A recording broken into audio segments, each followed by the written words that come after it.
गुरोर्मध्ये स्थिता माता मातृमध्ये स्थितो गुरुः गुरुर्माता नमस्तेस्तु मातृगुरुं नमाम्यहम्। श्री सद्गुरुचरण कमलेभ्यो नमः। श्री मात्रे नमः। आज के हमारे इस वीडियो का विषय है नवरात्र पर्व का महत्व एवं पूजन पद्धति। आदिशक्ति की आराधना का प्रमुख पर्व आगामी आश्विन शुक्ल प्रतिपदा तदनुसार 26 सितंबर 2022 से हम सभी मनाने जा रहे हैं। आज हम संपूर्ण भारतवर्ष में परम श्रद्धापूर्वक मनाए जाने वाले इस धार्मिक पर्व से संबंधित विभिन्न पक्षों पर प्रकाश डालेंगे। वस्तुतः नवरात्र को शक्ति साधना के सर्वश्रेष्ठ कालखंड के रूप में मान्यता प्राप्त है। नवरात्र से विशेष 9 रात्रियों का बोध होता है। रात्रि काल में कोलाहल एवं अन्यान्य अवरोध रहित शांत वातावरण होने से साधना की प्रगाढ़ता स्वतः प्राप्त होने के कारण इसे महा सहज सिद्धि काल माना जाता है। नवरात्र का पर्व वर्ष में 4 बार मनाया जाता है। हिंदू परंपरा अनुसार ये माघ, चैत्र, आषाढ़ तथा आश्विन मासों के शुक्ल पक्ष में प्रतिपदा से नवमी पर्यंत मनाए जाते हैं। माघ तथा आषाढ़ की नवरात्रियों को गुप्त नवरात्र कहा जाता है। गुप्त नवरात्र साधकों के लिए गुप्त विद्याओं की प्राप्ति एवं साधना सिद्धि हेतु प्रसिद्ध है। चैत्र नवरात्र को वासंतिक नवरात्र तथा आश्विन नवरात्र को शारदीय नवरात्र कहा जाता है। विक्रम संवत के प्रथम दिवस चैत्र शुक्ल प्रतिपदा से नवमी पर्यंत वासंतिक नवरात्र मनाई जाती है। इनमें कुल देवी अथवा कुल देवताओं की पूजा विशेष रूप से संपादित करने का प्रावधान है। शारदीय नवरात्र आश्विन शुक्ल प्रतिपदा से नवमी पर्यंत मनाई जाती है। इस वर्ष यह शुभ पर्व काल 26 सितंबर 2022 से प्रारंभ हो रहा है, जैसा कि हमने पूर्व में कहा। शारदीय नवरात्र सिद्धि और साधना की दृष्टि से महत्वपूर्ण मानी गई है। दशमी तिथि विजयादशमी के रूप में मनाई जाती है। आइए अब हम इनके आध्यात्मिक पक्ष की कुछ चर्चा कर लें। श्री दुर्गा सप्तशती के प्रथम अध्याय के श्लोक संख्या 64 तथा 65 में कहा गया है कि वास्तव में तो श्री देवी नित्य स्वरूपा हैं, संपूर्ण जगत उन्हीं का रूप है तथा उन्होंने समस्त विश्व को व्याप्त कर रखा है। उनका प्राकट्य अनेक प्रकार से होता है, तथापि वे नित्य और अजन्मा है तथा भी देवताओं के कार्य सिद्ध करने के लिए प्रकट होती हैं। उस समय लोक में उत्पन्न हुई कहलाती हैं। श्री दुर्गा सप्तशती जिसके अंतर्गत श्री देवी के प्राकट्य की कथाएं हैं, उनका नवरात्र अथवा नवदुर्गा पर्व से विशिष्ट संबंध है। अतः इसकी चर्चा भी यहाँ करना समीचीन होगा। नवरात्र में नव अर्थात 9 देवी स्वरूपों का पूजन किया जाता है, जो कि श्री दुर्गा जी के ही 9 रूप अथवा मूर्तियां हैं। इन 9 मूर्तियों के श्रीदेवी कवच में क्रमशः 9 नामों का वर्णन इस श्लोक के माध्यम से किया गया है। प्रथमं शैलपुत्री च, द्वितीयं ब्रह्मचारिणी, तृतीयं चंद्रघंटेति, कूष्मांडेति चतुर्थकम्, पंचमं स्कंदमातेति, षष्ठं कात्यायनीति च, सप्तमं कालरात्रीति, महागौरीति चाष्टमं, नवमं सिद्धिदात्री च, नवदुर्गाः प्रकीर्तिताः, उक्तान्येतानि नामानि ब्रह्मणैव महात्मना।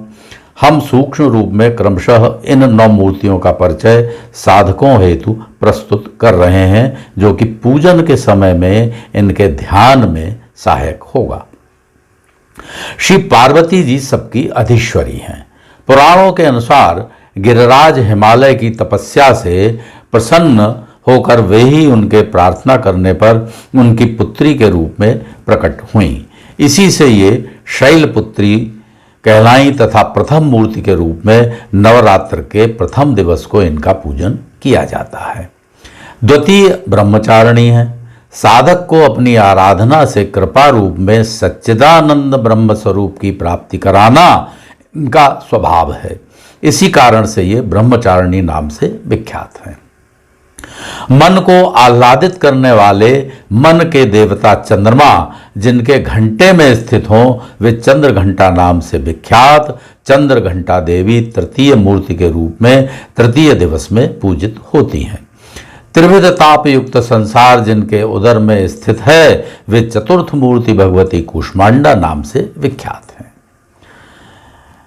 छांदोग्य श्रुति के अनुसार सनत कुमार जिन्हें स्कंद भी कहा जाता है वे भगवती की शक्ति से उत्पन्न हुए, अतः पंचम दिवस को पूजित भगवती स्कंद माता के नाम से प्रसिद्ध हैं।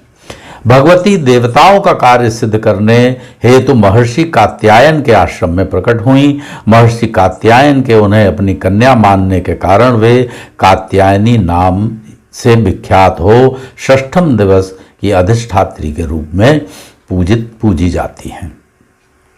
सबका विनाश करने वाले काल की रात्रि अर्थात विनाशिका होने के कारण सप्तम रूप में भगवती कालरात्रि नाम से विख्यात एवं पूजित हैं। तपस्या से महान गौरवर्ण प्राप्त करने के कारण महागौरी नाम से विख्यात भगवती अष्टम दिवस में पूजित हैं। धर्म, अर्थ, काम और मोक्ष ये चार पुरुषार्थ कहे गए हैं। चतुर्थ पुरुषार्थ रूपी सिद्धि अर्थात मोक्ष प्रदान करने वाली होने के कारण नवम दिवस में पूजित भगवती सिद्धिदात्री नाम से जगत में विख्यात हैं।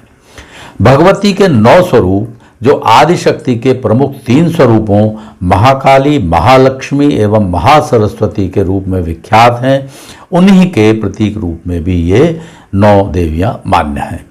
प्रथम 3 दिन महाशक्ति के 3 स्वरूपों की पूजा कर दुष्प्रवृत्तियों पर विजय प्राप्त कर आगामी 3 दिन भौतिक एवं आध्यात्मिक समृद्धि हेतु महालक्ष्मी के 3 स्वरूपों की पूजा की जाती है।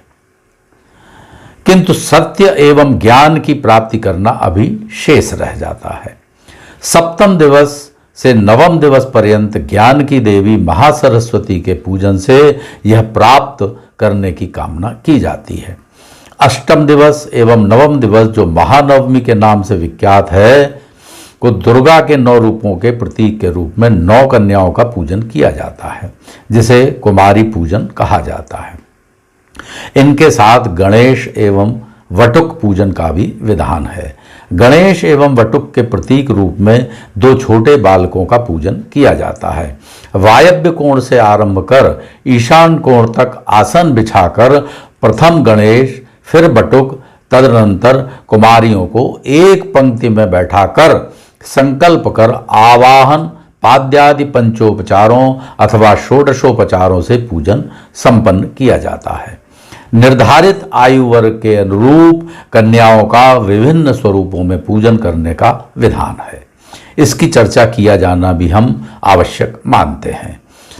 2 वर्ष की कन्या कुमारी, 3 वर्ष की त्रिमूर्ति, 4 वर्ष की कल्याणी, 5 वर्ष की रोहिणी, 6 वर्ष की कालिका, 7 वर्ष की चंडिका, 8 वर्ष की शांभवी, 9 वर्ष की दुर्गा तथा 10 वर्ष की सुभद्रा के रूप में पूजित होती हैं। हो सकता है देश और काल के भेद से इन नामों में कुछ अंतर मिले। अब हम नवरात्र पूजन पद्धति की चर्चा करेंगे। यह एक अनुष्ठान है। प्रथम दिवस पंचांगानुसार घट स्थापन का शुभ मुहूर्त देखकर ध्वज समन्वित मंडल निर्माण कर पूजा का संकल्प करना चाहिए। कुशल आचार्य से क्रमानुसार विधिवत गणेशांबिका के पूजन तथा पंच पल्लव समन्वित घट स्थापन के अनंतर वेदी के ऊपर सिंहासनस्थ श्री देवी विग्रह अथवा श्री दुर्गा यंत्र की प्रतिष्ठा करवानी चाहिए। ध्वज स्थापन भी करें। षोडश मातृका, सप्तघृत मातृका, रक्षा विधान, नवग्रह पूजन, अधिदेवता स्थापन, प्रत्यति देवता स्थापन, पंचलोकपाल, क्षेत्रपाल तथा 10 दिक्पाल आदि का पूजन भी विहित है। श्री दुर्गा सप्तशती का शुद्ध पाठ सीख कर करें तथा नवाण मंत्र का गुरु से आदेश लेकर यथाशक्ति जप करें, यह आवश्यक है। अशुद्ध पाठ और अशुद्ध जप हानिकारक होता है। सामर्थ्यानुसार उपवास रखें। स्वपरंपरानुसार अष्टमी अथवा नवमी को हवन करें। व्रत का पारायण स्वकुल की परंपरानुसार नवमी अथवा दशमी को करें। अनुष्ठान के अंतिम दिन विधिवत विसर्जन करें। मानव देह को पंचतत्व से विनिर्मित नवद्वार युक्त कहा जाता है। इसका संचालन करने वाली जीवनी शक्ति को मातृ रूप में श्री दुर्गा अथवा अन्य अनेकानेक नामों से पूजा जाता है। नवरात्र के अनुष्ठानात्मक पर्वों के अंतर्गत व्रत, उपवास, नियम, संयम, जप एवं स्तोत्र पाठ आदि से देह को शुद्ध कर शक्ति धारण के योग्य बनाकर वर्ष पर्यंत शक्ति संपन्न कर लिया जाता है। यह इन पर्वों की, नवरात्र पर्वों की विशेषता है। इससे हम दिन प्रतिदिन के कार्य तथा पुरुषार्थ चतुष्ट के लक्ष्य की पूर्ति करने में सक्षम हो जाते हैं। अंत में हम शारदीय नवरात्र के विषय में स्वयं श्री देवी के वचनों को उद्धृत करते हुए उनके श्री चरणों का ध्यान करते हुए वाणी को विराम देना चाहेंगे। शरत्काले महापूजा क्रियते या च वार्षिकी तस्यां ममैतन् महात्म्यं श्रुत्वा भक्ति समन्वितः सर्वा बाधा विनिर्मुक्तो धनधान्य सुतान्वितः मनुष्यो मत्प्रसादेन भविष्यति न संशयः। जय जगदम्बा। श्री जगदम्बार्पणमस्तु। श्री जगदम्बा। जय जगदम्बा।